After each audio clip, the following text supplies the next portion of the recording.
assim: essa é a minha Bíblia, eu sou o que ela diz que eu sou, eu tenho o que ela diz que eu tenho, eu posso fazer o que ela diz que eu posso fazer. Hoje eu serei tocado pela palavra de Deus. Eu audaciosamente confesso que a minha mente está alerta, que o meu coração está receptivo, e eu estou pronto para receber a incorruptível, a indestrutível, sempre viva semente da palavra de Deus, e eu nunca mais serei o mesmo, nunca, nunca, nunca, no nome de Jesus, amém. Senhor, é a tua palavra que dá todo o fruto necessário. Senhor, nós não confiamos na nossa pregação se ela não for a tua palavra, Senhor. Nós cremos e confiamos que é ela quem muda o coração das pessoas. Ela nos dá acesso a lugares e coisas que antes nós não teríamos. Ela, Senhor, através de Jesus, nos dá acesso a Ti. Então a Tua palavra será pregada nessa noite, e ela, Deus, encontrará corações disponíveis para um tempo de transformação, Senhor.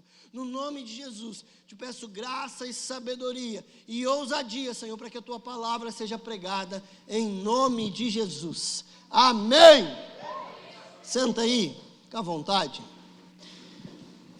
Abre a tua Bíblia no livro de Isaías.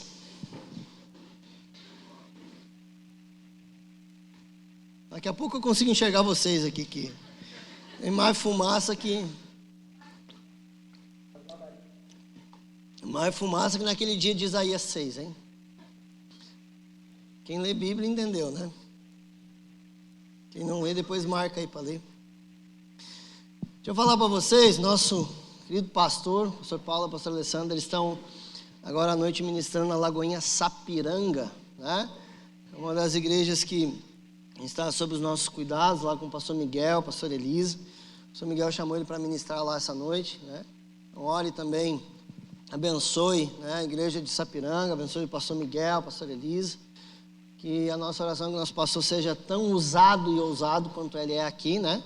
Para ministrar sobre a vida das pessoas lá. Em nome de Jesus. Isaías, capítulo 43. Eu quero dividir com vocês uma palavra que o Senhor tem me dado e preparar o seu coração para a conferência do Espírito Santo. Eu quero preparar a sua vida para viver aquilo que Deus vai fazer nesses próximos dias e até a conferência. Nós cremos, de fato, que o Senhor tem feito coisas diferentes nesse tempo e coisas que nós nunca antes provamos. E são coisas que precisam ser entendidas para ser vividas.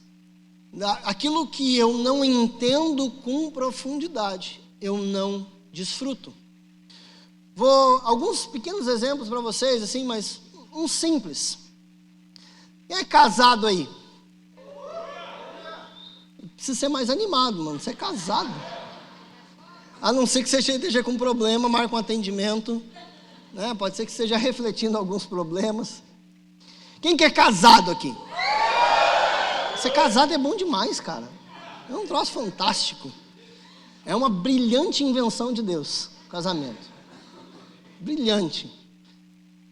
Quando você não entende sobre a vida de casado, sobre o que é ser casado, você não desfruta de plenitude no casamento. Tem muita gente que é casado e quer permanecer com uma mente de solteiro. E assim não vive nenhum e nem outro. Porque ele já tem o compromisso de estar casado. Então ele não pode mais ter uma mente de solteiro, ele precisa viver da melhor forma possível como casado. Ou aquele que é solteiro, né, que ainda não... Que não sabe viver o tempo de solteiro com Deus. Sabe, é tão maravilhoso, é tão fantástico o estado em que você está, porque você deve vivê-lo segundo o padrão de Deus. Então, se ser casado é maravilhoso, solteiro é melhor ainda, porque é o tempo de Deus na sua vida. Eu estou vivendo um tempo fantástico, como casado. Já foi o meu tempo de solteiro. E eu preciso entender isso para desfrutar disso. Tem, às vezes, o tempo de abundância e o tempo de escassez. E os dois foi Deus que fez. Você olha no livro de Filipenses, capítulo 4, o apóstolo Paulo está dizendo, está falando sobre isso e termina na brilhante frase de conclusão, que é o versículo 13.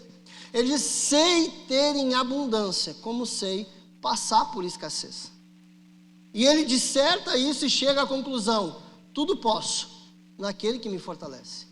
Então quer dizer que um tempo de abundância é fantástico, mas um tempo de privação também é, porque ambos foram Deus que fizeram.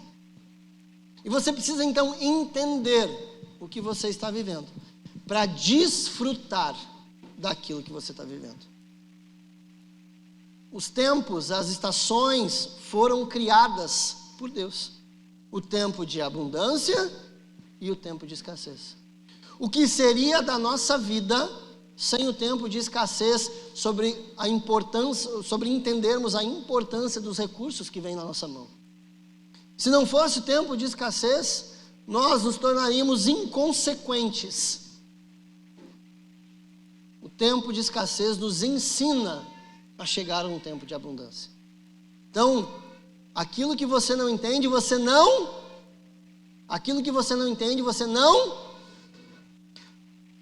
Isaías capítulo 43, verso 16 em diante, está dizendo assim: portanto, assim diz o Senhor, o qual faz um caminho no mar e uma vereda nas poderosas águas, o qual faz sair a carruagem de guerra e cavalo, o exército e o poder. E esses se deitarão juntamente e não se levantarão. Eles estão apagados e são como a estopa após o fogo ter sido apagada. Não vos lembrei das coisas passadas, nem considerei as coisas dos tempos antigos. E eis que eu farei uma coisa nova, e agora ela surgirá. Vocês não a conhecem? Eu especificamente farei um caminho no ermo e rios no deserto. Sabe que o Senhor tem preparado, a gente sempre vive nesses períodos pré-conferência do Espírito Santo. Primeiro que nós somos uma igreja que gosta de um evento, né? Sempre tem um evento para a gente trabalhar, para a gente fazer. Às vezes quando não tem, a gente inventa um para arrumar mais serviço, porque a gente não tem nada para fazer. A gente inventa uns e arruma uns. Mas a gente tem clareza, que a igreja não vive de evento. A igreja vive de cuidado, a igreja vive de alimento, a igreja vive de pastoreio. Não são os eventos que nos sustentam. É o próprio Deus através do nosso dia a dia. Isso nos sustenta. Mas eventos são importantes porque nos impulsionam para lugares diferentes. Sabe? São eventos que nos levam a lugares específicos. Você já passou por vários eventos na sua vida. Quando você olha para a Bíblia, por exemplo, a gente vê Abraão celebrando que o filho dele foi desmamado, que cresceu, que virou homem. Havia uma celebração por causa disso, um evento de celebração, porque um próximo nível está chegando. Algo novo está chegando na vida daquele. Ele deixa de ser menino, ele deixa de estar sob os cuidados da sua mãe e passa então a ser homem. Um evento marcando um tempo novo. Então os eventos trazem essa clareza sobre a demarcação de tempos. Você provavelmente passou por formaturas ao longo da sua vida. Nem que tenha sido da escola bíblica dominical, ou a do prezinho, ou sei lá. Mas são eventos que culminam um novo tempo. Quando você termina a faculdade, você recebe um diploma, você passa pela formatura, e aquilo tudo está ali dizendo, aqueles eventos envolvidos estão dizendo, você está habilitado como profissional. Agora, mano, se vira. Se vira, não sei o que você vai fazer daqui para frente. A nossa parte como instituição de ensino acabou. Agora, né? Sábado que vem a gente vai celebrar um evento desse. Sábado que vem, dia 2/7, às 20 horas, aqui no templo, nós teremos a formatura do Carisma. Mais uma formatura. A formatura, estou dizendo que é a formatura da turma pandêmica, né? Porque foi a turma que, cara, que ficou no carisma no meio da pandemia. Essa galera é garra, mano. Essa galera é força. Eles vão passar por uma formatura aqui. Às 20 horas nós temos a formatura aqui, o culto Legacy vai acontecer no anexo. Então, tem evento para os dois públicos. Você pode vir aqui para a formatura, você pode ir no culto Legacy. Está tudo acontecendo. Mas vai ser um marco onde aquelas pessoas que estão passando pela formatura, nós estamos dizendo para elas assim, olha, esse período, em relação a essa instituição de ensino, acabou. Se vira, meu filho. Você precisa botar para fora e exercer tudo aquilo que você passou 2 anos aqui dentro aprendendo. Você veio e viveu os 2 primeiros melhores anos da sua vida. E agora? O que eu faço com isso? E a conferência do Espírito Santo tem marcado a nossa igreja e tem feito isso. Nos dias que antecedem a conferência, o Senhor vai trabalhando no nosso coração e preparando ambientes para que no evento nós possamos desfrutar daquilo que Deus está nos direcionando para viver um novo tempo. Sabe, foram tantas conferências, uma das que mais me marcou foi a conferência Inflamáveis. Cara, foi demais aquele ano, demais, onde nós aprendemos a andar incendiados. Andamos incendiados, não somos incendiados num culto, nós andamos pegando fogo e transmitindo fogo por onde nós passamos. Isso marcou o nosso coração, marcou a nossa vida. Tá lá, se você quer pegar alguma coisa, deve ter alguma coisa no YouTube, não sei se aquele tempo a gente estava de YouTube já. Depois veio a conferência, amamos a sua vinda. Gente, foi incrível celebrar e passar um final de semana alertando essa geração que Jesus está voltando. Essa promessa não caiu de moda, não mudou. Jesus ainda continua preparando todas as coisas para a sua volta. O Pai já determinou o tempo. Quando a gente lê o livro de João, diz que João escreve as cartas de João. João escreve, filhinho, eu vos escrevo, porque esta é a última hora. E ele escreveu isso há 2000 anos atrás. Você está vivendo os últimos segundos. Jesus está voltando. E agora, nesse tempo, nós queremos viver e celebrar coisas novas que Deus tem para fazer. E esse texto de Isaías, quando você entende o que nós lemos, do versículo 16 em diante, até chegar ao que Deus fala no versículo 19, é incrível. Vocês estavam cantando aqui há pouco tempo sobre o versículo 16 até o 18. Quando ele fala sobre o versículo 16, quando ele fala no versículo 16 até o 18, o livro de Isaías, no capítulo 43, ele tem na sua Bíblia, ou em algumas Bíblias que tem aquele subtítulo, ele diz que só Deus é o resgatador de Israel, ou só Deus salva Israel, ou só Deus pode fazer algumas coisas. Essa é a ideia do capítulo. E quando a gente fala desse novo de Deus que está se aproximando da nossa vida, a primeira coisa que a gente precisa ter clareza e entendimento, que quem faz algo novo é o próprio Deus. Deus é o especialista em fazer coisas inéditas. A gente é bom demais de pegar a ideia dos outros e adaptar para a nossa vida, né? Tem, inclusive, em alguns casos, tem um principado que atua sobre a vida das pessoas chamado Xerox, né? Que as pessoas querem copiar tudo que a outra tem, que a outra veste, que a outra faz, até que a outra fala, né? Eu sou de um tempo da minha conversão que eu tinha alguns ícones da minha vida como pregadores. Cara, a gente queria falar igual eles. A gente queria pregar igual, até a entonação de voz.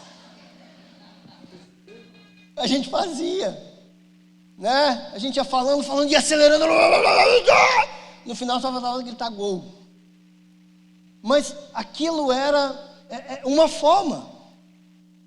E eu tenho visto de alguns anos para cá que Deus é o único que pode criar. Quando você olha para Gênesis capítulo 1, no verso 1, tem um verbo ali que transforma a nossa percepção em relação ao que Deus faz. No original hebraico, Gênesis 1, no começo do versículo diz assim, Bereshit Elohim bara. Diz assim, no princípio criou Deus. E o verbo bara, que é o verbo usado para criação, o verbo usado onde o único sujeito possível desse verbo é o próprio Deus. Todo verbo expressa uma ação, e toda ação é realizada por um indivíduo. E no verbo bara, o único indivíduo capaz de se relacionar com essa ação é Deus. Porque bara diz que ele cria, mas ele cria a partir do nada. Tudo que nós fazemos, nós precisamos de matéria-prima. Aquilo que você está vestindo aí agora, alguém fez, mas fez a partir de uma matéria-prima. Alguém lá fez o processo da linha, da lã, da junção para transformar isso num tecido, e alguém pegou esse tecido e transformou numa roupa, mas tudo tem uma matéria-prima. Tudo tem uma base.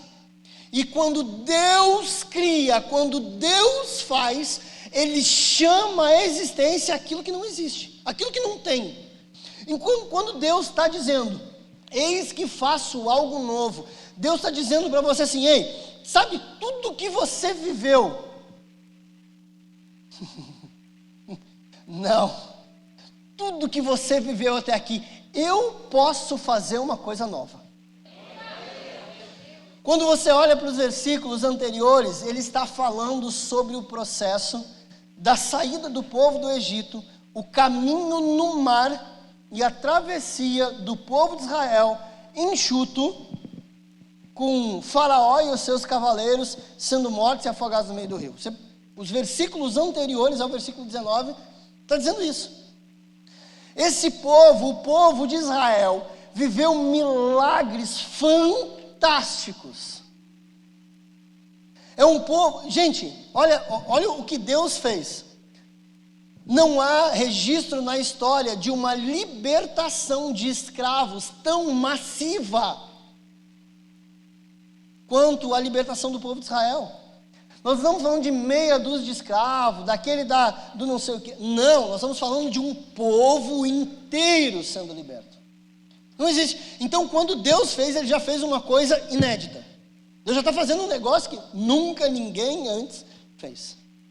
Aí, não sendo suficiente, quando Deus liberta, passa todo o processo, eles saem caminhando em direção à terra prometida e eles se deparam com os obstáculos. Eles não têm para onde ir quando eles chegam diante do mar, não tem. Ali é o fim de Israel. E aí Deus tem um senso de humor fantástico, né? Deus tem umas horas que você lê a Bíblia que dá para identificar quase sarcasmo, né? Cara, porque os caras estão diante do mar, não tem para onde ir. E a resposta de Deus, quando Moisés clama, é de, diga ao povo que marche. Para onde? Como assim marche? Vai para onde? Caminha para onde? Para onde é que eu vou? E aquela noite inteira Deus faz o trabalho fantástico, abre o mar e o povo passa. E quando o povo passa, o faraó e os cavaleiros vêm atrás e Deus fecha o mar. Você imagina você provar de um milagre de libertação e logo depois um milagre de livramento. E não estou falando de qualquer coisa. Não é aquele passo para trás que você dá e o carro passa. Isso também é livramento de Deus. Não é aquele negócio que você... Não. É um povo diante do mar, vendo o mar se abrir, passando com o pé em seco, e aqueles inimigos que estão atrás deles sendo sufocados pelo instrumento de livramento deles. Então não foi só o livramento. Não foi só Deus abrir o mar, mas o mesmo instrumento de livramento foi um instrumento de extermínio do perseguidor. Não tem, isso é inédito. Você não vê em outro lugar da própria Bíblia Deus fazendo isso dessa forma. E aqui, quando Isaías está escrevendo que Deus libera a unção profética sobre Isaías, e Isaías começa a profetizar, ele está dizendo para Isaías, lembra daquilo que aconteceu? Sabe aquilo que o povo viveu, a libertação, o livramento, sabe aquele milagre que o povo viveu, sabe aquele negócio fantástico que até hoje se fala no meio de Israel, até hoje se lembra no meio de Israel, até hoje é motivo de cântico no meio de Israel, porque havia o cântico de Débora, que Débora quando atravessa, ela canta a respeito de Miriam, não é Débora, troquei o personagem, Miriam. Até hoje se canta a canção de Miriam, que Miriam diz que Deus fez livramento, que não sei, até hoje se fala disso em Israel. Isaías, deixa eu te dizer uma coisa, não vos lembreis das coisas passadas, não se lembrem das coisas antigas, eis que eu estou fazendo uma coisa nova. Quanta coisa você já viveu de Deus na sua vida? Dá livro, não dá? Dá livro. Se você tiver uns 6 meses de conversão, já dá um livro. Imagina o cara que está do teu lado, que deve ter uns 30 anos de crente. Ele escreveria vários volumes. Tem uns que são tão antigos que se assemelham à palavra de Jesus no final do livro de João. Muitas outras coisas ele fez. E nem toda a terra seria capaz de guardar os volumes dos livros da sua história. Porque o cara já viveu muita coisa, a gente já viveu muita coisa em Deus. Daquelas simples, das pequenas, daquelas que só você e Deus sabem. Tem outras grandiosas, maravilhosas, livramentos, testemunhos, curas, provisão, manifestação. Então, se você juntar todas elas, daria um relato fantástico. Qualquer um, se eu pedisse para subir aqui no altar nesse momento, teria uma história a respeito de Deus para falar da sua vida. Se fosse a sua conversão, se fosse daquilo que Deus mudou, daquilo que Deus transformou, uns mais, outros menos, mas você teria alguma coisa para falar a respeito de Deus. E mesmo você vivendo tudo isso que você viveu em Deus, imagina esse povo viver tudo que eles viveram em Deus. E aí nós já estamos falando de tanto de outra coisa. Nós estamos falando da palavra de Deus liberada sobre Josué, sobre o avanço sobre uma terra que já estava habitada, conquistada, o estabelecimento de uma nação chamada Israel, Deus dando livramento, Deus mudando destino, Deus fazendo um monte de coisa. E agora ele está falando para Isaías assim: ei, esquece aquilo tudo que vocês viveram, deixa para lá, guarda aí num canto, numa nota de rodapé, num negócio, porque eu quero fazer coisas novas. Sabe, eu não sei se você já foi no encontro com Deus, mas uma das coisas que a gente sempre fala do encontro com Deus é que nós compartilhamos pouquíssimas ou nenhuma das experiências que nós vivemos, para que você não vá para o encontro com Deus para viver a nossa experiência. Porque para quem não foi ainda é cruel, né? Dá uma raiva. Pode dizer que dá, mano, eu já passei por esse lugar.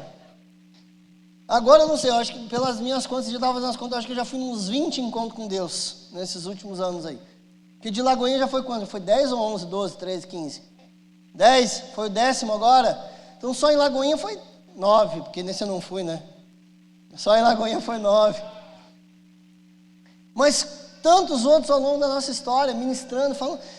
E cara, é surpreendente o que Deus faz. É surpreendente, porque cada encontro Deus faz alguma coisa nova e diferente. Sabe, é como se Deus estivesse falando para a gente assim: cara, eu sou uma fonte inesgotável. Quando você olha para o livro de Romanos, você vê Paulo dizendo aos romanos assim: quem conheceu a mente do Senhor, quem pode ser o seu conselheiro, quem pode instruí-lo? Não tem possibilidade de você esgotar as ideias de Deus.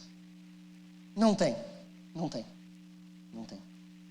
E aqui quando ele está falando para o povo assim, cara, ele está falando para Isaías: eu tenho coisas novas para fazer no meio desse povo. Eu tenho coisas inéditas para fazer no meio desse povo. Eu tenho sabe, a gente tem uma percepção de inédita um pouco errado, porque a maioria de nós aqui é uma geração que ficava de tarde em casa olhando Lagoa Azul. E quando vi um anúncio inédito na sessão da tarde, Lagoa Azul, tá de sacanagem, né, mano? Inédito. Aí depois, inédito, de volta a Lagoa Azul.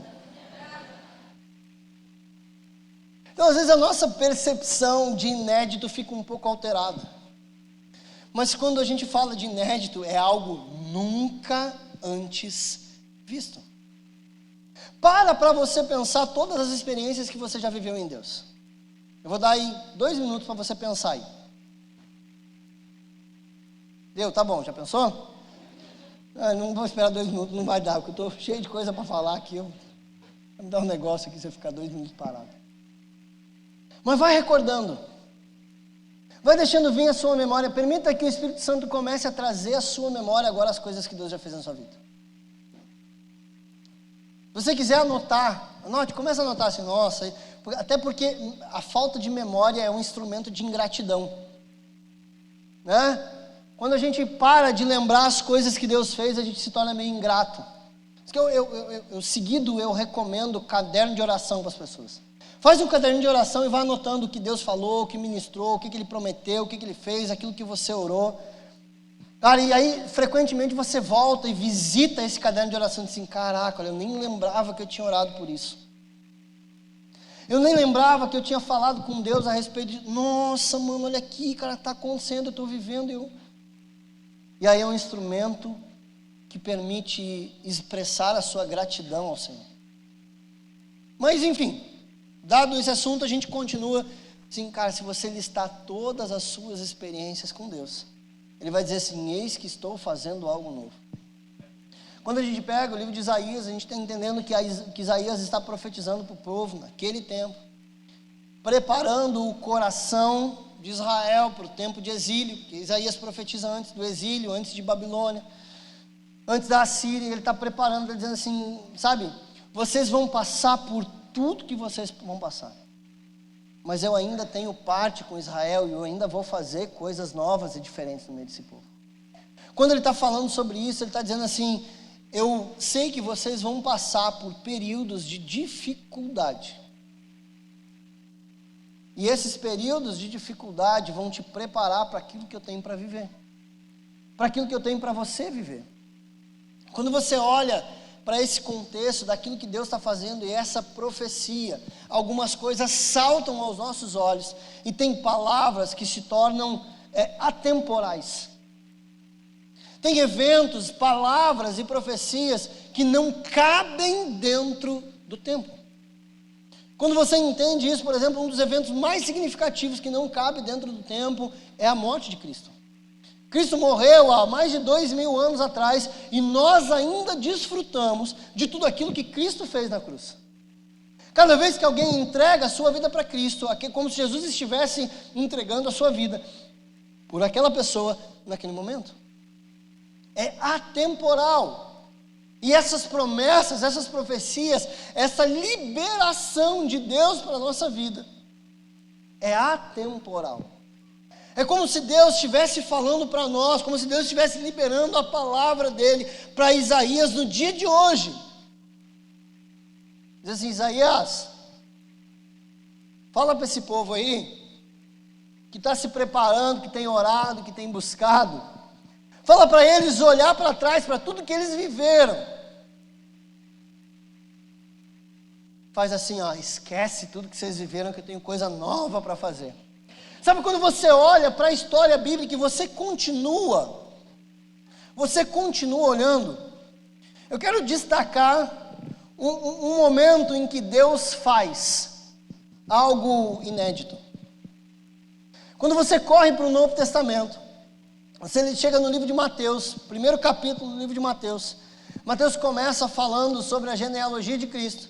E logo depois ele dá alguns relatos que outros evangelhos não dão a respeito do período em que Maria ficou grávida. A primeira coisa, olha como a criatividade de Deus é incessante. Incessante. Ele resolve, então, pegar uma mulher virgem e gerar dentro dela um fruto, o fruto que traria a salvação. Cara, que brilhante ideia. Sabe, o que eu quero? Eu quero falar um pouquinho mais sobre Maria, eu quero falar um pouquinho mais sobre José, mas eu preciso que você entenda uma coisa. Você precisa entender que tem problemas, tem questões que você vive, que são indissolúveis, que você não tem capacidade e nem possibilidade de resolver, se Deus não entrar na sua equação. Tem coisa que não tem saída, a não ser que Deus entre. Sabe, como é que eu vou fazer isso? Como é que nós vamos plantar uma semente dentro de uma mulher virgem? 2000 anos atrás, tá? 2000 anos atrás. Eu preciso manter a pureza dessa mulher e implantar dentro dela uma semente. Não tem saída, não tem solução, não tem como, não tem a possibilidade disso acontecer. Sabe o que Deus faz? Eles estão fazendo uma coisa nova. E aí o que Deus faz? Deus resolve então enviar um anjo, falar com Maria e dizer que o poder dele envolveria Maria, e após se envolver com o poder de Deus, ela se acharia grávida.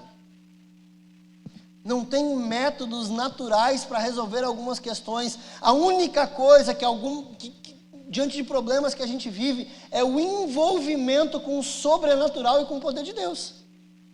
Quando Maria acha-se envolta pelo poder do Espírito Santo ali, o Senhor é gerado no ventre dela. Tem questões que você vive, que enquanto você não se envolver de fato com o poder de Deus, elas serão indissolúveis. Enquanto o Senhor não entrar na sua equação, enquanto, como a Bíblia diz, enquanto o poder do Altíssimo não te envolver, você não vai ter saída. Não foi por métodos naturais. A gente pode pensar, a gente pode se esforçar, a gente pode fazer planos e fazer contas, mas Deus quer que a gente viva de base sobrenatural. Ele quer que você fale de testemunhos e de coisas que vocês têm visto e que você tem vivido, que não tem explicação. Sabe, Deus quer gerar. Salmo diz que, o salmista está dizendo assim: Senhor, Tu me livrarás e eu Te glorificarei. O maior interessado em nos livrar e nos dar tudo que nós precisamos é o próprio Deus, porque através disso Ele vai ser glorificado. Sabe, eu não sei quais as situações ou as questões que você está vivendo, mas eu preciso te dizer e testemunhar que nós já vivemos várias dessas questões, e Deus sempre foi suficiente em cada uma delas. Sabe, tem enrosco, tem problema, tem coisa, tem dificuldade que a gente vive, cara, que não tem saída. Não tem. Tu olha para cá, olha para lá, para trás vem Faraó e para frente tem o mar. Se ficar, o bicho pega. Não tem. Até que Deus entre na equação do Mar Vermelho, até que Deus entre na equação da Virgem, até que Deus resolva dizer assim: eis que estou fazendo algo novo.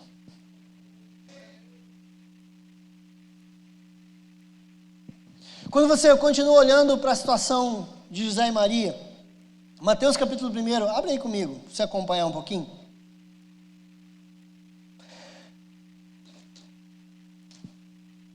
Leia, é do versículo 18 em diante, eu quero ler com vocês. Eu vou ler, vou parar, vou pontuar.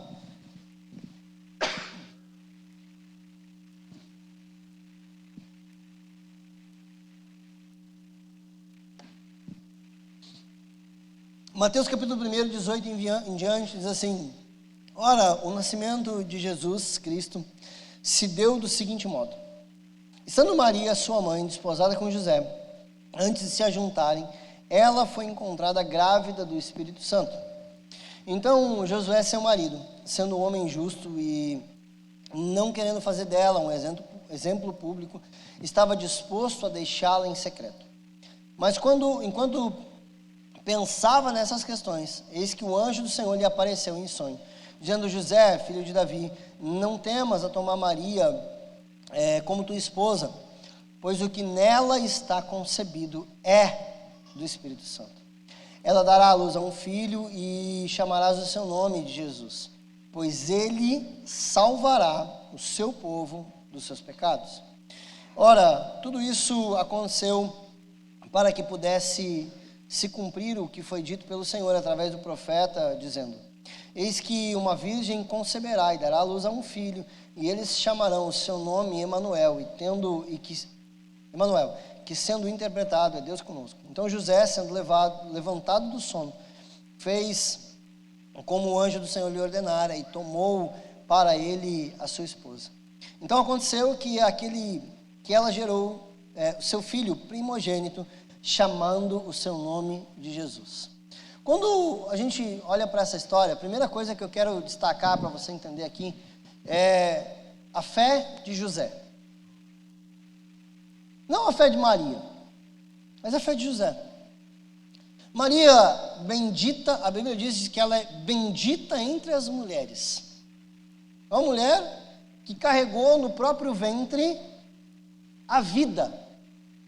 Diferente de qualquer outra mulher, ela carregou o doador de vida, o Filho de Deus no seu ventre. Ela foi avisada pelo Senhor que havia algo inédito para acontecer. Ela aceita e se dispõe a viver aquilo que Deus tem como inédito. E aqui nesse ponto eu preciso ministrar sobre a sua vida, porque para viver aquilo que Deus tem como novo na sua vida, você precisa de coragem para viver aquilo que Deus tem. Não dá para viver de bobeira com o que Deus tem para fazer novo, porque as coisas que Deus tem para fazer são inéditas. Tem pessoas que não vão acreditar naquilo que Deus está fazendo na sua vida.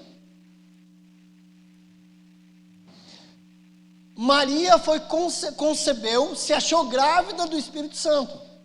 Agora me conta, quem é casado aí, levanta a mão de novo. A esposa está do seu lado? Olha no olho dela aí. Olha bem no olho dela. Agora imagina se ela te dissesse assim: amor, estou grávida.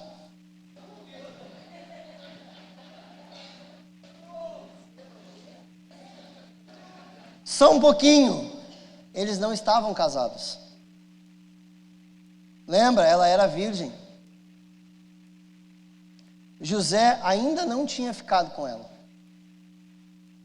Agora olha de novo para sua esposa pensando dessa forma.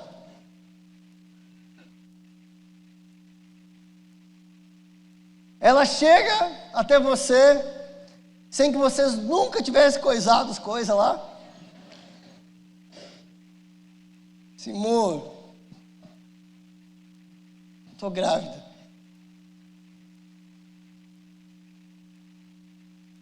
Eu não sei quem tem que ter mais fé no processo, se é Maria ou José. José recebe essa palavra e ele não acredita no que Deus está fazendo. A Bíblia diz que ele planeja deixá-la em secreto. Ninguém planejaria deixar a mulher em secreto. Isso mostra para mim hombridade, né? Porque ele não queria que ela fosse difamada, exposta publicamente, porque ela seria acusada de adultério. Ele planeja deixá-la em secreto. Eu não quero me deter aqui nos detalhes sobre a hombridade de José. Porque, cara, não haveria outra família melhor para ser escolhida para criar o Filho de Deus que Maria e José. Esse cara era homem demais, cara. Ele ia se expor à vergonha para preservar a esposa dele. É isso que José está falando aqui. Deixa que eu fico como sem vergonha que abandonou para que ela não fique mal. Como a gente estava falando no Máximos ontem, né? O cara tem que ser homem, irmão. O cara tem que ser homem. O cara tem que ser homem para fazer um negócio desse. E Deus estava fazendo um negócio que ele nunca tinha feito antes. E a primeira coisa que a gente tem que olhar para isso aqui é que tem coisas, quando Deus começa a fazer coisas inéditas, nem todo mundo vai acreditar. Você vai começar a viver coisas novas em Deus que nem todo mundo vai acreditar. Que nem todo mundo vai dar crédito, que nem todo mundo vai entender aquilo que você está vivendo, porque é você que está vivendo. Quando você começa a viver, você tem plena certeza daquilo que está gerando dentro do seu ventre. Mas quem está em volta, nem sempre vai entender assim. Só que quando Deus faz, quando Deus está na equação, gerando algo inédito, Ele não faz a coisa pela metade. Quando Deus está na equação, Ele envolve o todo. E até o momento dessa concepção vir à luz, Ele já arrumou a casa inteira. Porque aquilo que Deus gera, Ele não gera para discordância, Ele não gera para confusão. Não haveria possibilidade de Deus gerar alguma coisa nova dentro de Maria sem que José soubesse. Deus não queria gerar o seu filho em uma família disfuncional. Ele está gerando aquilo ali como exemplo. Deus trabalha de uma forma que nós não entendemos. A responsável pelo anúncio da gravidez não foi o anjo, foi a própria Maria. Ela disse assim: cara, tem alguma coisa nova acontecendo dentro de mim. E José entende, depois que Deus fala com ele, Deus vem e diz: José, eu quero que você entenda que assim como eu disse para Isaías anos atrás, eu estou fazendo uma coisa nova nesses dias. Uma coisa que eu nunca fiz antes, algo que é inédito. Só que olha aqui, José, tu precisa ter coragem para viver isso e confiar em mim, porque fui eu que gerei. Para que nós possamos viver o novo de Deus, as coisas que Deus está fazendo, a gente precisa meter o pé com coragem naquilo que Deus está fazendo. Deixa eu te dizer uma coisa, o novo de Deus não é para qualquer um. Não é. O novo de Deus não é para quem é frouxo. O novo de Deus é para quem tem coragem de enfrentar aquilo que vai vir pela frente. O novo de Deus sendo gerado dentro de Maria, gera um tanto de desconforto. Gera, no primeiro momento, gera um problema dentro ali do seio familiar, até que Deus intervenha, porque Deus está na equação. Depois faz ele sair da zona de conforto, porque Deus manda eles ir para o Egito. Manda ele sair do meio da perseguição, para que aquela promessa não seja abortada. Então tem promessas que você vai viver, que você vai precisar mudar de ambientes para que elas perseverem e sobrevivam. Tem coisas que Deus vai gerar dentro de você, que no momento que vier à luz, você vai precisar mudar o lugar em que você está. Porque dentro daquele lugar havia perseguição, e a perseguição queria acabar com a promessa. Ele precisou mudar, ele precisou ir para o Egito, o lugar mais improvável. Assim como Deus resolve esconder Moisés dentro da casa do perseguidor, é um exemplo claro disso. Porque Faraó está mandando matar o menino, onde é que Deus esconde Moisés? Dentro da casa de Faraó. Deus tem os seus métodos improváveis, mas eles são fantásticos, porque Deus que está fazendo, Ele está na equação. Deus está dizendo para José assim, José era carpinteiro, provavelmente tinha sua oficina, tinha seus clientes, tudo aquilo aqui, daqui dali, ele sobrevivia disso. José, deixa eu te dizer uma coisa, toda vez que eu implanto um sonho novo, toda vez que eu planto algo novo em alguém, junto com esse sonho, eu já providenciei todo o processo escape, inclusive já financiei o que eu estou fazendo. O que acontece quando Jesus nasce? Vem os reis e entregam ouro, incenso e mirra. Isso não é mimo não, cara, isso é financiamento para o que Deus está fazendo. Isso é financiamento, Deus está entregando assim, José, eu preciso que você saia daqui. E eu sei que tu tem o teu sustento aqui nesse lugar, mas eu estou mandando sair, deixa eu sustentar. Aquilo que Deus faz, aquilo que Ele fala, Ele sustenta. Ele sustenta. Mas o cara precisa ter coragem para abraçar aquele ouro, incenso e mirra, ir para um lugar desconhecido em que não tem ninguém, em que ele não sabe de nada, em que ele não conhece ninguém, que ele vai ter que recomeçar toda a vida dele agora com um filho. Porque agora não é só mais ele e Maria, ele precisa carregar a promessa, ele precisa criar a promessa, até porque se eu abandono a promessa, o recurso para, porque o recurso é para a promessa, é para o propósito. Tem muita gente que faz a promessa nascer, Deus envia o recurso, ele abandona o propósito e quer viver só com o recurso. Meu amigo, não é assim não. Quando Deus te der uma coisa nova para fazer, Ele vai financiar aquele propósito que Ele plantou. Deus tem coisas novas para você viver, Deus tem coisas novas para te dar. Ele vai te dar o recurso, Ele vai te dar o financiamento, Ele vai fazer tudo o que tem para você viver, enquanto você andar debaixo do propósito. Enquanto você estiver andando com esse propósito, vivendo esse novo que Deus tem para fazer, Ele vai continuar financiando. Foi isso que Ele fez. Foi isso que Ele fez ali. O anjo fala com José, ministra, expõe, assim: José, eu estou fazendo uma coisa que eu nunca fiz na sua vida, José. Eu estou fazendo uma coisa na vida de vocês dois que vai ficar marcado e registrado na história. O filho de vocês vai literalmente dividir a história. Aquilo que Deus faz não é pouco, aquilo que Deus faz divide a história da nossa vida. Quando Deus tem uma coisa nova para fazer, nós vamos começar a viver esses tempos, em que é antes da promessa, depois da promessa, em que é antes do novo e depois do novo, em que é antes do que Deus fez, naquilo que é depois do que Deus fez, vai ficar marcado na história. É isso que Deus tem para você viver. Não é qualquer coisa, é coisas que marcam a história. Seja na sua vida, seja dos outros. Mas Deus quer marcar a nossa história através daquilo que Ele faz. Sabe? Só que Ele está ministrando sobre...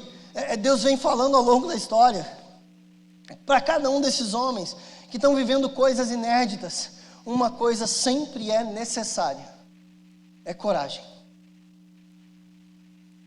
Eu imagino, para o pastor de ovelhas, Moisés, ser levantado como libertador, antes chamado de assassino de egípcios, agora Deus levanta ele como libertador do povo. Ele está apavorado, irmão. Vai ler ali o livro de Êxodo, ele está apavorado, tanto que ele dá 500 desculpas para Deus. E Deus, uma delas Deus coloca. Deus quer te levantar como libertador, quer te dar promessa, quer te levar a lugares que você nunca antes foi. E as suas promessas são inválidas diante do que Deus está fazendo. Sabe, tem muita gente que Deus quer usar. Então dizendo: eu não sei falar. Quer liberar uma palavra sobre a sua vida agora, fica atento, hein? Senhor, eu não sei falar. Pois é. Êxodo 4. A resposta de Deus para Moisés é assim: vai agora, eu serei com a tua boca, e te ensinarei o que has de falar. É aquilo que você carrega, é isso que fala, é isso que fala.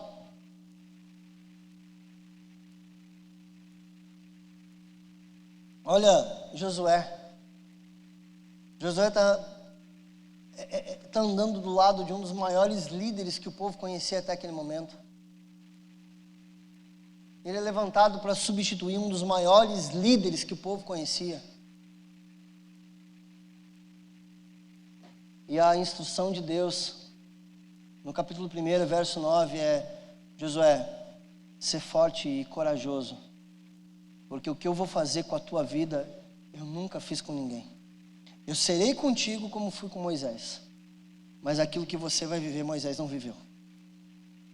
Aquilo que Moisés fez, serviu até aqui, agora eu preciso te usar aqui para dentro.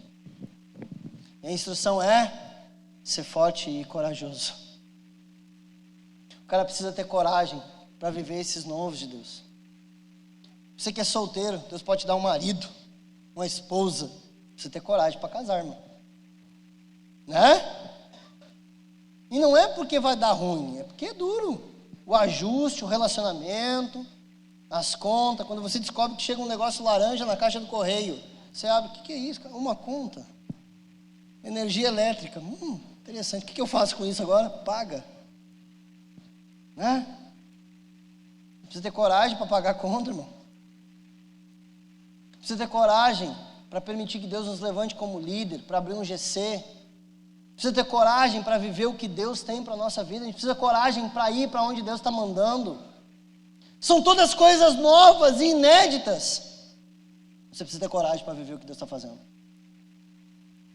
Você precisa ter coragem para abrir um negócio novo que Deus mandou. Você precisa ter coragem para ampliar um negócio que você tem, que Deus mandou. Você precisa ter coragem para viver um novo. Você precisa ter coragem para abrir, para começar um novo emprego. Você precisa ter coragem para viver aquilo que Deus está fazendo. É um requisito necessário. E aqui coragem, eu vou interpretar como a fé naquilo que Deus falou. Se foi Deus que falou e é Deus que está gerando, Ele vai sustentar tudo aquilo que Ele falou e vai gerar um novo na sua vida.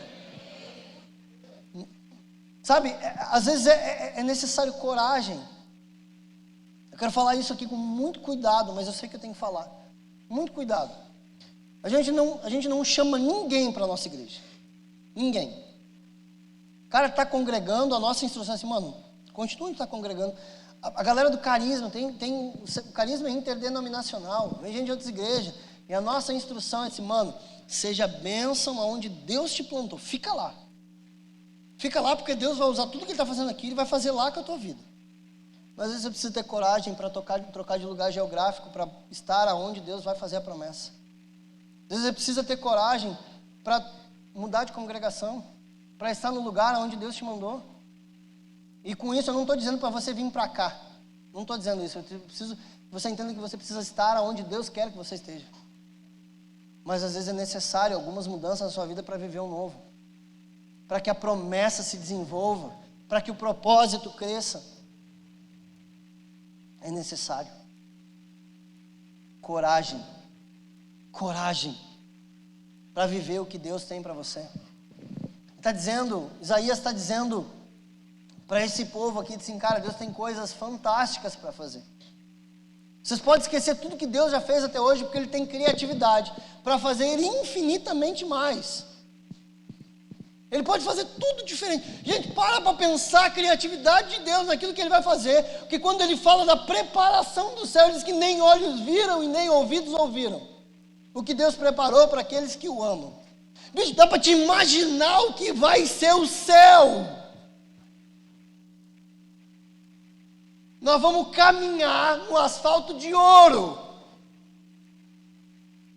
Aquilo que é muito valioso aqui para nós vai estar no chão. Está pisando em cima. Se a rua é de ouro, dá para imaginar o que Deus vai fazer mais que a gente nem imagina? Criatividade. Deus é a própria criatividade. Ele pode fazer coisas que você nunca antes sonhou. Nunca. Mas você precisa ter coragem para viver o novo. Tem muita gente que abandonou o que Deus está fazendo por falta de coragem. Tem muita gente que deixou de viver aquilo que Deus tinha para viver porque faltou coragem. Constantemente a gente precisa ser lembrado disso, porque a nossa vida vai ser um eterno desafio. Eu acho que a gente já passou do tempo de matar um leão por dia porque está osso. Tem dia que a gente mata uns troços maior, cara. Né? É pegada, a vida tá ruim, cara. Tem dia que a gente precisa ser lembrado das promessas de Deus. Tem dia que a gente precisa ser lembrado que Deus pode fazer coisa que você ainda não viveu. Tem dia que a gente precisa ser lembrado, incentivado a viver coisas em Deus. Tem dia que você precisa ser incentivado a viver coisas novas em Deus. E é isso que eu quero fazer nessa noite. Deus tem algo novo para fazer. E você precisa ser incentivado a viver isso. A minha intenção nessa noite é que o seu coração saia daqui cheio de fé, transbordando, levantando as suas mãos, profetizando, dizendo: Senhor, eu sei que o Senhor vai fazer. Deus, tem coisa que eu ainda nem sei que o Senhor vai fazer, mas eu sei que vai. Senhor, eu quero estar no lugar certo, na hora certa, porque eu quero viver o que o Senhor está fazendo. Você vai chegar em casa e dizer assim: ah, Deus, o Senhor vai fazer um negócio aqui em casa. Ah, Senhor, o Senhor vai fazer um negócio aqui nessa empresa. Ah, Senhor, está quebrando, mas o Senhor vai fazer, o Senhor vai levantar esse negócio aqui. Ah, está caindo, ah, está quebrando, ah, está ruim. O Senhor vai fazer alguma coisa nova aqui. Ei, você precisa ser incentivado a viver isso. Você precisa viver isso.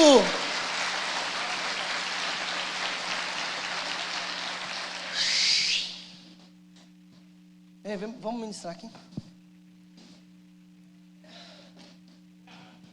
Meu.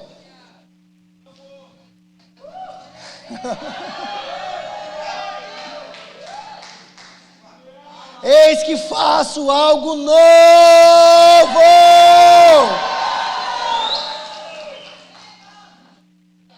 Eu não sei o que é que Deus tem para fazer de novo na minha vida, eu já estou entendendo. Nós estamos com um privilégio, né? Está com um privilégio porque a gente estava lá e já foi entendendo o que Deus estava fazendo. Olha aí, ó. A gente estava brincando, hoje à tarde o pastor me ligou, a gente estava conversando, incrivelmente já tem até a minha pregação da conferência, rapaz. Isso é sempre uma angústia quando a gente anda na conferência, e ninguém fala para ninguém o que vai pregar, né? Já é assim, eu pastor é pastor. Aí quando não tem, a gente fica zoando o outro, assim, já estou tranquilo, que Deus já deu, já aqui, então... O pior é quando acontece, tem comigo, teve um ano que eu fui falar para ele, já tenho a pregação da conferência, tá tudo certo, estava escrita já. Aí ele me chamou para pregar no domingo, Deus mandou eu pregar o negócio da conferência. Eu disse, Senhor, tá, isso aqui é para conferência. Assim, não, maná é diária, eu tenho mais para te dar amanhã.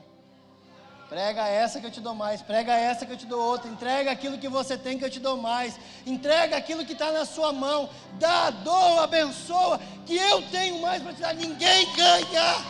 Ninguém ganha de Deus no dar, ninguém ganha. Você pode achar que está com a palavra top, com aquele negócio e tal. Entrega que Deus tem mais para te dar. Ninguém vai ganhar Deus no dar, meu irmão. Ninguém. Porque a mente dele, a Bíblia diz que é inescrutável. Nem sei falar esse negócio. Pensa, cara, a galera passa a vida inteira estudando para entender a mente do ser humano. Lá, a pastora Sabrina, 4, 5 anos numa faculdade para começar a entender o negócio. Entender a mente de Deus, irmão, não vai. A gente vai viver a vida inteira estudando a palavra de Deus e vivendo experiência com Deus, e Ele vai fazer coisa nova, inesgotável. Deus é inesgotável. Deus é inesgotável. É uma fonte que nunca vai parar de jorrar, não vai cessar. E sabe o que Ele diz para mim e para você? Que essa fonte dele, que é inesgotável, que é incessável, flui do nosso interior. Aquele que carrega, que anda com Ele, tem uma fonte que brota do seu interior. E da mesma forma que Deus é inesgotável, aquilo que Ele lhe dá é inesgotável. Sabe as ideias novas para o negócio, bicho? Vai orar que Deus te dá mais. Sabe a ideia para a expansão da empresa? Ora que Deus te dá mais. Eu não estou falando contra planejamento, não, cara, planeja mesmo, vai atrás de informação mesmo, faz tudo que tem que fazer, mas entenda que a fonte primária de todas as coisas é o próprio Deus. É o próprio Deus. Coloca de pé para nós orar aí.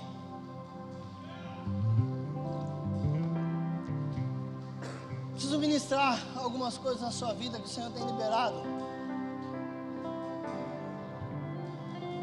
Vem, todo mundo que é pastor, vem para cá para frente aqui. Vem, pastor, vem para cá, vem para cá. Preciso ministrar sobre a vida de vocês, para vocês liberarem sobre o povo. Ei, Deus tem uma unção nova para liberar sobre a vida de vocês. Deus tem graça nova para liberar sobre a vida de vocês. Vem aqui na frente, homem, pelo amor de Deus. Tá ligeira. Deus tem coisa, vira para mim aqui, para mim, eu vou ministrar vocês, vira para mim aqui.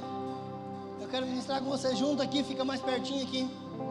Tem pastor que está na intercessão, deixa eu ministrar com vocês também, depois vocês voltam para a intercessão. Eu quero que você ore pela vida desses pastores aqui agora. Começa a orar por ele, começa a dizer para Deus liberar coisas novas na vida dele. Começa a dizer para Deus liberar uma unção, uma graça nova, uma palavra nova sobre a vida deles. Começa, olha aí, olha aí, olha aí. Essa fonte está dentro de você, ela é inesgotável. Se você tem alguma coisa para ministrar sobre a vida desses pastores, sai daí agora e vem ministrar aqui sobre ele, vem.